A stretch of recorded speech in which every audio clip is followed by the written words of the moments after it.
नमस्कार, मैं श्रेया और आप देख रहे हैं बातें यूपी की। मैं हाजिर हूं उत्तर प्रदेश की 10 बड़ी खबरों के साथ। मुख्य सचिव मनोज कुमार सिंह की अध्यक्षता में उत्तर प्रदेश दिवस 2025 की तैयारियों की समीक्षा की गई। 24 से 26 जनवरी तक प्रदेश भर में विविध सांस्कृतिक और सामाजिक कार्यक्रम आयोजित होंगे। कार्यक्रम की थीम विकास व विरासत प्रगति पथ पर उत्तर प्रदेश होगी, जिसमें महाकुंभ, अवध, बुंदेलखंड और अन्य सांस्कृतिक प्रस्तुतियां शामिल होंगी। इस अवसर पर मुख्यमंत्री युवा उद्यमी विकास अभियान लॉन्च होगा। उत्कृष्ट कार्य करने वाले उद्यमियों और अन्य क्षेत्रों में उत्कृष्टता हासिल करने वालों को उत्तर प्रदेश रत्न और उत्तर प्रदेश गौरव सम्मान से सम्मानित किया जाएगा। नगर निगम ने हाउस टैक्स और अन्य नगर निगम से जुड़ी सेवाओं के लिए एक नया मोबाइल ऐप लॉन्च करने की प्रक्रिया शुरू की है। अब प्ले स्टोर से ऐप डाउनलोड करते ही नागरिक हाउस टैक्स का भुगतान, पुराने विवरण और शिकायतों का निस्तारण प्रक्रिया को ट्रैक कर सकेंगे। ये ऐप पारदर्शिता बढ़ाने के लिए तैयार किया जा रहा है, जिसमें पहले की ऑनलाइन व्यवस्था में हुई गड़बड़ी से बचा जा सके। ऐप से नागरिकों को शिकायत दर्ज करने और उसका समाधान प्राप्त करने में भी सुविधा मिलेगी। अब बढ़ते हैं अगली खबर की ओर। महाकुंभ 2025 में श्रद्धालुओं को हवाई भ्रमण का मौका मिलेगा। 8 मिनट की हेलीकॉप्टर उड़ान के लिए प्रति व्यक्ति 3000 रुपए का शुल्क लिया जाएगा। हेलीपैड अरायल टेंट सिटी के पास बनाया गया है और ऑनलाइन बुकिंग की सुविधा भी होगी। इसके अलावा महाकुंभ में पैरामोटरिंग, हॉट एयर बैलूनिंग, अखाड़ा वॉक और कल्पवासी क्षेत्र भ्रमण जैसी अन्य सुविधाएं भी उपलब्ध कराई जाएंगी। महाकुंभ की डिजिटल व्यवस्थाओं में ट्रेन, बस और होटलों की जानकारी मोबाइल ऐप पर उपलब्ध होगी। उत्तर प्रदेश में कल यानी 2 जनवरी को बड़े प्रशासनिक बदलाव किए गए।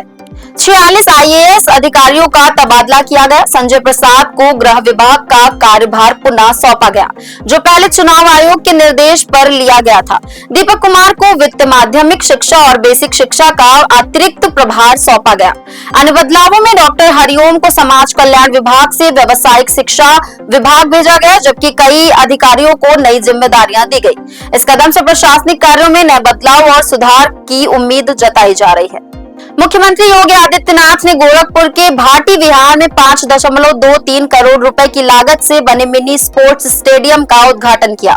इस स्टेडियम के लिए मुख्यमंत्री ने अपनी विधायक निधि से 3 करोड़ रुपए दिए हैं। सीएम ने इस अवसर पर कहा कि स्वस्थ युवा ही राष्ट्र की ताकत है और प्रधानमंत्री नरेंद्र मोदी के नेतृत्व में खेलों को बढ़ावा दिया जा रहा है।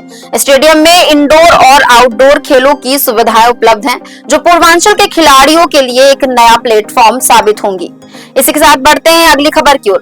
लखनऊ के चारबाग रेलवे स्टेशन से महाकुंभ के लिए स्पेशल ट्रेनें चलेंगी। इनमें 04292 ट्रेन प्रयाग जंक्शन के लिए और 04294 ट्रेन फाफा मऊ के लिए चलेगी, जो जनवरी और फरवरी में उपलब्ध होगी। चेन्नई से गोमती नगर के लिए भी विशेष ट्रेन चलाई जाएंगी। यात्रियों की सुविधाओं के लिए रेल कर्मियों की जैकेट पर QR कोड होगा, जिसमें मोबाइल ऐप के जरिए अनारक्षित टिकट आसानी से बनाए जा सकेंगे। प्रयागराज जंक्शन पर विशेष ड्यूटी वाले कर्मचारी इस सेवा को उपलब्ध कराएंगे। उत्तर प्रदेश में पश्चिमी विक्षोभ के कारण 6 जनवरी से 10 जनवरी तक बारिश की संभावना है। इसके साथ ही कड़ाके की ठंड और बर्फीली हवाएं प्रदेश में शीतलहर को और तीव्र कर रही हैं। कई जिलों में न्यूनतम तापमान 5 डिग्री सेल्सियस से नीचे है, जिससे ठंड बढ़ी है। 2 दिन तक घने कोहरे का अलर्ट जारी है, खासकर सुबह और शाम के समय। पश्चिमी हवाओं के चलते ठंड में और इजाफा होगा और बारिश के बाद सर्दी का असर बढ़ेगा।